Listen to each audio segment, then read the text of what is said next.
यहाँ थी बाबा पॉलिटिकल घटना कि कोई कारण से राजधानी ले जाना थी यहाँ से ग्वालियर।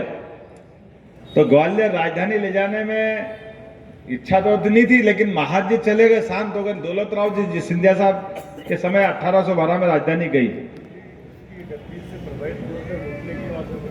तो उनने क्या समीकरण बनाया, एक तो राजधानी ले गया, दूसरा धीरे से एक मंत्र फूक गया कि भैया यहाँ राजा रात नहीं रहेगा तो परिवार ही नहीं पड़ गया, कोई आएगा ही नहीं दूसरा कब्जा करने के लिए। ये थी उनकी राजनीतिक रणनीति। अब राजनीतिक रणनीति के हिसाब से हमारे भी जाने अनजाने अपन भी कहते राजा रात नहीं देगा, राजा रात नहीं देगा।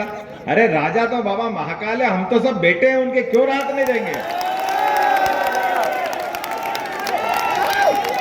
बाबा महाकाल के बाल बच्चे हम हैं। अगर हम उनके बच्चे हैं तो, और अगर बाप को मारना है तो दुनिया की कौन सी ताकत महाकाल से बाहर है क्या? नगर निगम के बाहर नहीं रहेगी, ये कैसे हो सकता है? बाबा महाकाल नगर निगम तक ही रहेंगे, ये कौन सी बात? ब्रह्मांड में कहां कोई बच सकता है? बाबा महाकाल ने अगर टेढ़ी निगाह कर ली तो बाबा तो जन्म देने वाले हैं, आशीर्वाद देने वाले हैं। इसलिए बाबा ने कहा डरो मत, तुम्हारे उज्जैन में ही दे देता हूं तो झंझट ही खत्म। आप यही गाय का डर है यार। उन्होंने कहा बाबा को ये लोगों का डर मिटाना है। अपन खुश है कि अपन लाए। उनने कहा लाए नहीं दादा, मैं तो तुमको दे रहा हूं।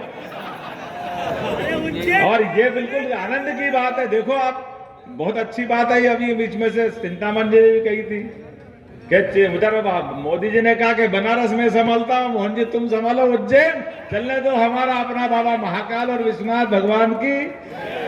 और हमने तो ये सिलसिला चालू रखा है, आज नहीं पिछले 5 साल से हमारी दोनों की बनारस और उज्जैन की एक दोस्ती चल रही है। वो अयोध्या में दीपक का रिकॉर्ड तोड़ते तो हम शिवरात्रि में रिकॉर्ड उज्जैन में तोड़ देते हैं।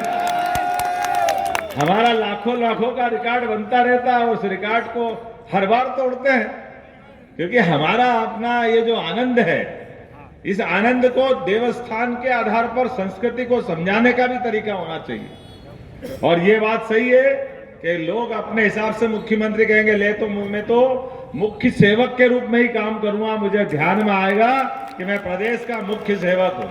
और काम के मामले में परमात्मा की दया है। मैंने कलेक्टर से कहा कि घर बाद में जाऊंगा, पहले केडी गेट का रास्ता दिखाना, बहुत दिन से काम अधूरा पड़ा है, उसका निराकरण करना है।